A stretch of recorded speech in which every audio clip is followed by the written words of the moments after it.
Iqbal flyover, T Chowk, Islamabad expressway, signal free corridor की इफ्तिताही तकरीब। वज़ीर-ए-आज़म शहबाज शरीफ ने दोनों मनसूबों का इफ्तिताह कर दिया। कहा कि एक और मनसूबा रिकॉर्ड मुद्दत में मुकम्मल किया गया। फ्लाईओवर की क्वालिटी बहुत अच्छी है। बलूचिस्तान से आई सियासी शख्सियत ने भी इस्लामाबाद की सड़कों की तारीफ की।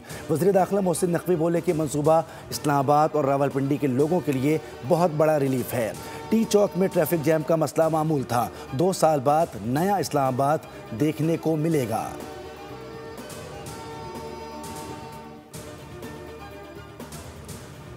जस्टिस तारिक जहांगीरी की डिग्री जाली है। इस्लामाबाद हाईकोर्ट ने तारिक जहांगीरी को डिग्री तनाज़ा केस में जज के ओहदे के लिए नाअहल करार दे दिया। चीफ जस्टिस सरफराज डोगर और जस्टिस आजम खान पर मुश्तमिल बेंच ने केस की समाअत की। अदालत ने अपने फैसले में जस्टिस तारिक महमूद जहांगीरी को ओहदे से हटाने का हुक्म दिया। वज़ारत कानून को हिदायत दी जाती है कि तारिक जहांगीरी को बतौर जज डी नोटिफाई किया जाए।